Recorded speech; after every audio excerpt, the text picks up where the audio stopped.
জ্যোতিষ বলেছে এটা 5টা গিট দিয়ে স্বামীর হাতে বেঁধে দিলে সে দীর্ঘায়ু হবে। ভূমি বাকিটা পরে বেঁধে দেবে। চলো চলো চলো চলো। ভাগ্যিস 4 গেটে আটকে দিয়েছি, পাগল একটা।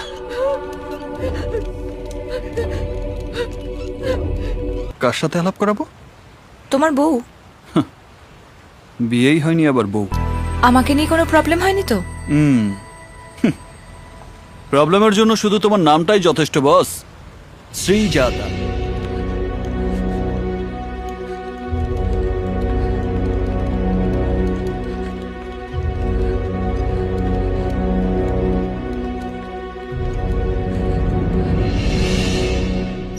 জ্যোতিষ বলেছে এটা 5টা গিট দিয়ে স্বামীর হাতে বেঁধে দিলে সে দীর্ঘায়ু হবে।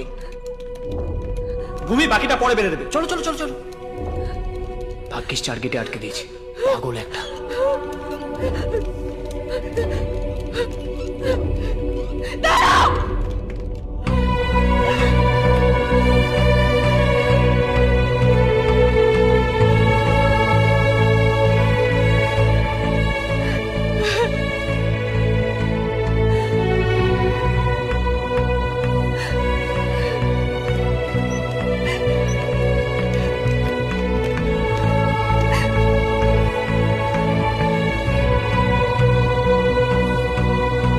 তুমি?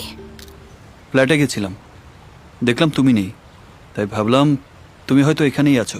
সরি, অ্যাকচুয়ালি ফ্ল্যাটটা ছাড়া হয়নি। তুমি চলে এসেছো, আজকেই হস্টেলে চলে যাব। তোমার তোমার বউ কোথায়? আলাপ করালে না? কার সাথে আলাপ করাবো?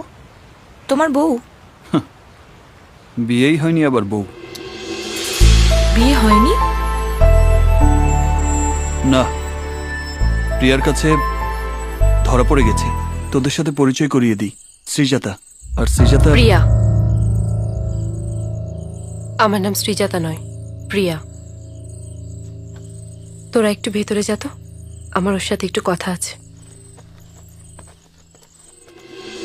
রাজা, আর কিছুক্ষণের মধ্যেই আমাদের বিয়ে, আর তোমার মুখে এখনো শ্রীজাতার নাম। তুমি শিওর তো তুমি ওকে ভুলতে পারবে? রাজা, আমি তাকেই বিয়ে করতে চাই যে আমায় ভালোবাসবে, তাকে নয় যে আমায় বোঝা মনে করবে। না প্রিয়া, তা নয়। কিন্তু যতদিন তোমার মনে শ্রীজাতা থাকবে সেখানে আমার কোনো জায়গা হবে না রাজা। আমি হয়তো তোমার বিয়ে করা বউ সাজতে পারবো, কিন্তু সারা জীবন সংসার তো করতে পারবো না। তুমি যাও তোমার শ্রীজাতার কাছে। প্রিয়া, আমি আর কোনো কথা শুনতে চাই না। তুমি কিন্তু